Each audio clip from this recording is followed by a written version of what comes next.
पिछले लेक्चर के अंदर हमने जो चीजें भी डिस्कस की सारी की सारी, उन चीजों को अगर हम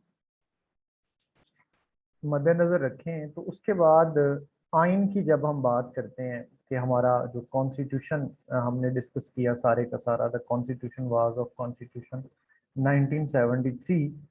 तो उसके अंदर जो थर्ड भुट्टो साहब ने दिया था हमें, हमने पढ़ा कि भुट्टो साहब ने 1973 के अंदर वो कॉन्स्टिट्यूशन दे दिया हमें। और फिर पहली 6 अमेंडमेंट्स तो भुट्टो साहब ही कर गए थे। आइन को अमेंड करने की जरूरत क्यों पड़ती है?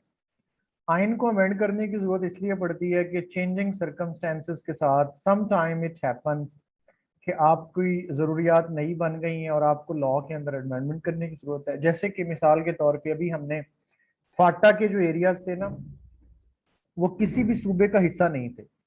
अभी हमने उनको शामिल कर दिया केपीके के अंदर। तो केपीके के अंदर जब हमने उन्हें शामिल किया तो हमें अपनी कौमी असम्बली, सूबाई असम्बली की नशिस्तों के अंदर तब्दीली करनी पड़ी तादाद के अंदर, तो हमने अमेंडमेंट की। अच्छा, अब जो है ये अमेंडमेंट्स को अब हम एमसीक्यूज के पॉइंट ऑफ व्यू से, कि जिस तरह से इंपॉर्टेंट एमसीक्यूज उसके अंदर आ सकते हैं, उस लिहाज से हम इनको पढ़ते हैं। तो सबसे पहले आप ये देख लें कि just a minute।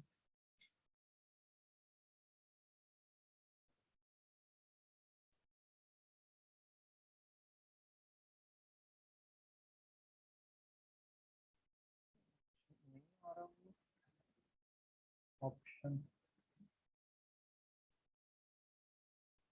मैं लिखने वाला ऑप्शन ढूंढ रहा था, तो अब सामने नहीं आ रहा मेरे। चलिए मैं इसी तरह से एक्सप्लेन करने की कोशिश करता हूँ। तो जो पहली हमारी अमेंडमेंट हुई वो हमने की कि पाकिस्तान की बाउंड्रीज और ईस्ट पाकिस्तान के रेफरेंसेस को वहां से खत्म कर दिया। क्यों? हमने 1974 के अंदर बांग्लादेश को तस्लीम कर लिया बतौर अलग वतन, अलग कंट्री। तो पहले वो किस तरह से था? पहले वो मौजूद था ईस्ट पाकिस्तान के रेफरेंस से। जब तक ईस्ट पाकिस्तान का रेफरेंस हमारे आइन के अंदर रहा, तब तक हमने बांग्लादेश को तस्लीम नहीं किया था। तो जब 1974 के अंदर ओआईसी कॉन्फ्रेंस के दौरान हमने बांग्लादेश को तस्लीम किया, तो हमने अमेंडमेंट की अपने आइन में, जिसमें हमने अपनी बाउंड्रीज बना ली नए पाकिस्तान के मुताबिक। जो वेस्ट पाकिस्तान बच गया था उसके मुताबिक कि ये हमारा बॉर्डर है, ये ईस्ट पाकिस्तान के सारे रेफरेंसेस खत्म कर दिए अपने आइन से। सेकेंड अमेंडमेंट हुई थी जनाब 1974 में। इसमें मुसलमान की डेफिनेशन दी गई कि मुसलमान कौन है, और उस डेफिनेशन के मुताबिक जो अहमदी हैं, कादियानी हैं, इनको नॉन मुस्लिम डिक्लेयर कर दिया गया। ये भी भुट्टो साहब के दौर में हुई।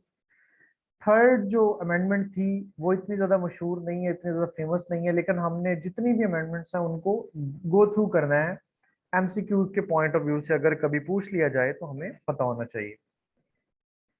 तो जो थर्ड अमेंडमेंट है वो के पीरियड था डिटेंशन का, कि आप किसी को हिरासत में ले सकते हैं, हिफाजती तहवील में ले सकते हैं, तो उसके पीरियड को बढ़ा दिया गया। इसके बाद फोर्थ अमेंडमेंट, कोर्ट्स को डिसअलाउ कर दिया भुट्टो साहब ने कि वो किसी तरह की कुछ क्राइम्स हैं जिनके जिनके अंदर वो ना तो जमानतें मंजूर कर सकते हैं, ना ही जो है वो किसी तरह का ऐसा हुक्म दे सकते हैं गवर्नमेंट को कि इन अफराद को रिलीज किया जाए। तो इसका जो क्लियर मतलब था वो ये था कि ही वांटेड टू इंश्योर कि वो जिसके खिलाफ भी कार्रवाई करे वो जनाब उसको कहीं चैलेंज ना कर सके। तो अपने पॉलिटिकल विक्टिमाइजेशन कहते हैं इस बात को, उसके लिए उन्होंने अमेंडमेंट लाए। और मिनॉरिटीज का कोटा भी इन्होंने एस्टेब्लिश किया इस अमेंडमेंट के जरिए, जो 1975 के अंदर हुई। फिफ्थ अमेंडमेंट ने हाई कोर्ट की ज्यूरिस्डिक्शन को कम कर दिया। ये अदालतों पे हमला समझा जाता था कि आप कह दें कि ये अदालत या ये हाई कोर्ट यहाँ तक जो है वो ज्यूरिस्डिक्शन अपनी एक्सरसाइज कर सकता है, यहाँ से आगे नहीं कर सकता। उसके बाद सिक्स्थ जो थी वो, इसने सुप्रीम कोर्ट के जजेस की एज को 65 ईयर्स तक बढ़ा दिया, और हाई कोर्ट्स के जजेस को 62 ईयर्स तक उनकी रिटायरमेंट एज कर दी। 1975 के अंदर, ये सिक्स के अंदर ये अमेंडमेंट हुई। अच्छा, अब जो इसके तहत क्या था कि ये एक चीफ जस्टिस थे याकूब अली, जो इनके फ्रेंड थे, उनके लिए स्पेशल, उनको थोड़ी एक्सटेंशन, थोड़ा लंबा पीरियड चीफ जस्टिस के तौर पे रहने के लिए देने के लिए भुट्टो साहब ने ये अमेंडमेंट लाई। सेवंथ अमेंडमेंट है जी vote of confidence prime minister के। प्राइम मिनिस्टर जो है वो अगर चाहे तो असेंबली से वोट ऑफ कॉन्फिडेंस ले सकता है किसी सूरत हाल में। तो ये सेवंथ अमेंडमेंट हुई आके, ये हुई 1977 के अंदर। उसके बाद जनाब हम देखते हैं एट्थ अमेंडमेंट, जनरल जियाउल हक साहब के दौर में मशहूर एट्थ अमेंडमेंट हुई, जो मैंने कल आपको बताया था कि इस अमेंडमेंट के जरिए वजीर सदर को ये इख्तियार दे दिया गया कि वो बगैर वजह बताए तो या बगैर पूछे, बगैर इजाजत लिए, बगैर कंसल्टेंसी के पार्लियामेंट के, वजीर आजम के, तो वो जनाब असम्बली भी तोड़ सकता है और वजीर आजम को घर भी भेज सकता है। इसके जरिए जनरल जियाउल हक ने जुनेजो साहब की गवर्नमेंट को भेजा। उसके बाद आपके थे प्रेसिडेंट गुलाम इसाक खां, उन्होंने नवाज शरीफ की गवर्नमेंट को भेजा, बेनजीर की गवर्नमेंट को भेजा। फारूक लगारी ने बेनजीर की गवर्नमेंट को भेजा। और फिर नवाज शरीफ ने आके 1997 में 13 अमेंडमेंट के जरिए इस अमेंडमेंट को खत्म किया। ये जो अमेंडमेंट थी इसको खत्म किया, इसको इस एट्थ अमेंडमेंट को रिपील किया। तो एट्थ अमेंडमेंट ये थी। नाइन्थ अमेंडमेंट जो थी वो पास नहीं हो सकी, लेकिन उसको नंबर लग गया था, दोनों हाउसेस से पास नहीं हो सकी। ये हम अपने अगले लेक्चर में पढ़ेंगे कि दोनों हाउसेस से एक अमेंडमेंट कैसे पास होती है और कब जाके उसको कानूनी लीगल जो हैसियत हासिल होती है। 10वीं अमेंडमेंट थी कि जो नेशनल असेंबली के सेशंस थे उनकी मुद्दत फिक्स कर दी गई कि कम से कम जो है वो 130 दिन से ज्यादा का गैप जो है वो ज्यादा से ज्यादा नहीं होना चाहिए दो इजलास के दरमियान। तो के कौमी असम्बली के दो इजलासों के दरमियान एक साल में कम से कम 130 दिन से जायद का वक्फा नहीं होना चाहिए। 11th अमेंडमेंट जो थी वो वुमेन सीट्स को रिवीजन की गई कि वुमेन सीट्स को कोटे को एक्सपांड करना चाह रहे थे, तो लेकिन ये पास नहीं हो सकी। 12th अमेंडमेंट किया कि स्पीडी ट्रायल कोर्ट्स बना दिए गए, जहां पर जल्दी जल्दी कुछ जराइम के खात्मे के लिए, जराइम को प्रोसीड करने के लिए ये स्पीडी ट्रायल कोर्ट बनाए गए 1997 में। 1997 के अंदर ही आपने 58(2)B जो कि एट्थ अमेंडमेंट में आई थी कि सदर जो है वो यूनिलैटरली जो है वो इख्तियारात को खत्म कर, अपने इख्तियारात को यूज करके असम्बली को घर भेज सकता है, उसको खत्म कर दिया गया। उसके बाद फोर्थ अमेंडमेंट थी डिफेक्शन क्लॉज की 1997 में। यहाँ पे आके ना हॉर्स ट्रेडिंग बहुत होने लगी थी इस दौरानिए में आके ना। हॉर्स ट्रेडिंग क्या है कि एक बंदा है वो सपोज के इसकी पीपी की नशिस्त पे जीत के आया, एमएनए है, एमपी है, वोट होने लगे हैं। तो उसने देखा कि अब मेरी जो पीपी की गवर्नमेंट है ना जी, ये जरा कुछ कोले खा रही है। वो कहेगा जी मुझे इतने पैसे दे दें, नहीं तो मैं जो वोट ऑफ कॉन्फिडेंस होगा या सदर का इलेक्शन होगा, वजीर आजम का इलेक्शन होगा, मैं उस दूसरी पार्टी में जाता हूँ, मैं तो उसको वोट करूंगा, मैं नवाज शरीफ को वोट करूंगा, मैं पीटीआई को करूंगा। तो इस तरह से क्या होता था कि जो पार्टी जीत के भी आती थी वो भी अंडर प्रेशर रहती थी कि कहीं मेरे मेंबर मेरे खिलाफ वोट दे के कोई ऐसा बंदे को इलेक्ट ना कर दे जो कि जिसके वोट थोड़े हैं। मिसाल के तौर पे पीपी ज्यादा सीटें जीत के आई है, तो अगर आगे नून लीग ने उन्हीं के मेंबर्स को कुछ खरीद लिया कि यार प्राइम मिनिस्टर के लिए हमें वोट दे दो बनने के लिए, हम आपको ये दे देंगे, हम आपको ये दे देंगे, तो वो इसको कहते हैं हॉर्स ट्रेडिंग। तो ये डिफेक्शन क्लॉज नवाज शरीफ साहब लेके आए कि आप चार जो काम है ना उनके अंदर आप किसी और पार्टी को वोट नहीं दे सकते। अगर आप देंगे तो आप रुकनीत से इस्तीफा देंगे, आपकी रुकनीत जो है ना मुअत्तल हो जाएगी कौमी असम्बली की, सूबाई असम्बली की। वजीर आजम के इख्तियार उसमें चंद जो मशहूर थे वो था कि वजीर आजम का इलेक्शन, अमेंडमेंट पास होना, कोई भी अमेंडमेंट पास हो रही है वो, और एक और था जिसको हम कहते हैं कि वोट ऑफ कॉन्फिडेंस। अगर वजीर आजम वोट ऑफ कॉन्फिडेंस ले रहे हैं तो भी आप पार्टी डिसिप्लिन की पाबंदी करेंगे। फिफ्थ अमेंडमेंट थी कि शरिया लॉ को कि पाकिस्तान के अंदर निज़ाम नफाज मुस्तफ़ा कर दिया जाए, इस्लामिक लॉ नाफज कर दिया जाए। ये भी नवाज शरीफ साहब ने 1997 के अंदर पेश की थी, 8 के अंदर पेश की थी, लेकिन ये पास नहीं हो सकी थी। उसके बाद जो है जी नेक्स्ट है हमारे पास, हाँ 16th अमेंडमेंट। तो ये 1999 के अंदर जो है वो हुई थी। इसके जरिए क्या हुआ कि 20 साल के लिए 1993 के अंदर जो कोटा रखा गया था रीजन्स के लिए, जो कम तरक्की याफ्ता रीजन है उनके लिए। तो इस कोटे को 20 साल के बाद ये खत्म हो गया 1997 में। तो 1998 में दोबारा इसको 20 साल के लिए एक्सटेंड कर दिया। 17th अमेंडमेंट ने मुशर्रफ साहब ने आके की 2003 में।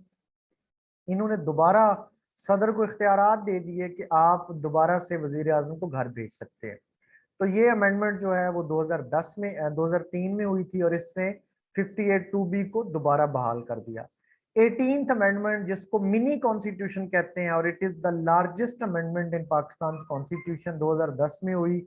और इसको इसके वक्त पीपी की गवर्नमेंट थी 10 अप्रैल 2010 को। इसके जरिए तकरीबन आइन की 103 शिक्कों को तब्दील किया गया। इसके अंदर बहुत सारी इंपॉर्टेंट चीजें हैं जो बड़ी डिटेल में पढ़ने वाली हैं, लेकिन इसके अंदर जो मोस्ट इंपॉर्टेंट है वो ये है कि जो 58(2)B 17वीं तरमीम के जरिए इन्होंने बहाल की थी, इसको दोबारा से खत्म कर दिया गया। पूरी 17वीं तरमीम को खत्म कर दिया गया।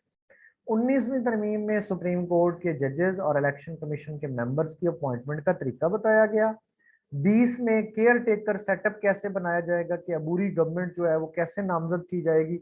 पहले ऐसा होता था कि जो इंटर्म गवर्नमेंट है वो जाने वाली जो गवर्नमेंट होती थी वही बताती थी कि ये जी वजीर आला होगा, ये वजीर आजम होगा दरमियानी मुद्दत के लिए। लेकिन अब ये फैसला किया गया कि अपोजिशन लीडर और ऑन आउट गोइंग असेंबली के अपोजिशन लीडर और प्राइम मिनिस्टर दोनों मिल बैठेंगे और मुतफिका तौर पे एक नाम देंगे जिसको केयर टेकर प्राइम मिनिस्टर बनाया जाएगा। वो प्राइम मिनिस्टर फिर अपनी कैबिनेट को इलेक्ट करेगा। इसके बाद 21st थी कि जैसे हमारे पास एपीएस का वाकया हो गया था दिसंबर 2014 में, तो 2015 में मिलिट्री कोर्ट्स को स्टैब्लिश किया गया जो दहशत गर्दों को फौरी सजाएं देंगी 2 साल के लिए। और इसके बाद 22वीं तरमीम हुई, ये इलेक्शन कमीशन के तरीक़ाकार में कुछ तब्दीलियां लाई गई। 23वीं तरमीम को में दोबारा मिलिट्री कोर्ट्स जो पहले 2 साल के लिए बने थे उनको मजीद 2 साल के लिए एक्सटेंड कर दिया गया 2019 तक, और 2019 में आके फिर वो खत्म हो गए थे। 24वीं तरमीम थी नेशनल जो सेंसस हुआ था हमारा 2017 का आबादी का, उसके लिहाज से पंजाब में चूंकि आबादी थोड़ी कम हुई थी, बाकी सूबों की आबादी जो उसके अंदर कुछ तब्दीली ज्यादा आई थी, तो इसके जरिए क्योंकि ये नेशनल असेंबली की सीटें आबादी के बुनियाद पे दी जाती हैं, तो पंजाब की 8 सीटें कम हो गई थी और सिंध और केपीके ने जो है वो 2-4 सीटें इजाफी ले ली थी। उनकी आबादी बढ़ी और पंजाब की कम हुई। 25वीं तरमीम में फाटा एक एरिया था पाकिस्तान का जिसके अंदर पाकिस्तान का कानून नाफिज नहीं होता था, कबायली कवानीन वहां पे मौजूद थे, तो उसको मर्ज कर दिया गया केपीके के साथ। फाटा को जो है वो अलहदा से हैसियत उसकी खत्म कर दी गई, केपीके का उसको हिस्सा बना दिया गया। 2018 में हुई नून लीग के दौर में, मई आखिरी दिनों में, बिल्कुल आखिरी दिनों में, 28 मई है या इस तरह से कुछ। उसके बाद 26वीं तरमीम जो हुई वो नेशनल असेंबली की सीट्स जो हैं वो दोबारा 342 कर दी गई। जब ये फाटा केपी मर्जर हुआ था तो फाटा की सीटें कौमी असेंबली से खत्म कर दी गई थी, जिसके बाद कौमी असेंबली की सीटें हमारे पास 336 बच गई थी। लेकिन फिर 26वीं तरमीम पीटीआई की गवर्नमेंट में आके की और उन्होंने कहा कि जो फाटा की सीट्स थी जो खत्म की गई थी उनको आप कौमी असेंबली में शामिल कर दें और वो केपीके के हिस्से में डाल दें। तो आप दोबारा से कौमी असेंबली की टोटल तादाद जो है वो सीटों की कितनी हो गई है, इट इज नाउ 342। ठीक हो गया जी। अब नेक्स्ट हम चलते हैं जी के बाद। इसके बाद जो पाकिस्तान की जो जंगें हुई हैं जी उनके ऊपर कुछ इंपॉर्टेंट एमसीक्यूज हैं, वो अब हम देखते हैं वॉर्स के ऊपर।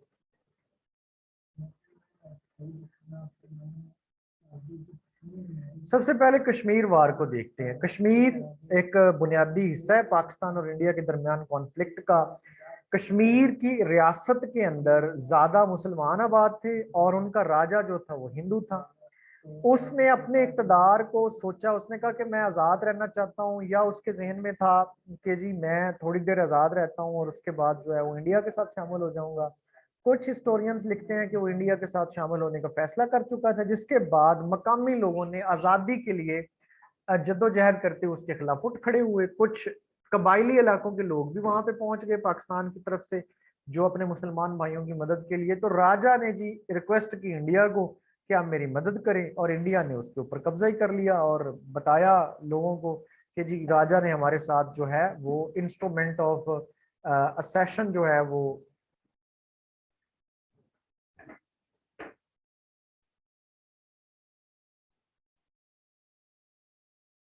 इंस्ट्रूमेंट ऑफ असेशन जो है वो हमारे साथ साइन कर दिया राजा साहब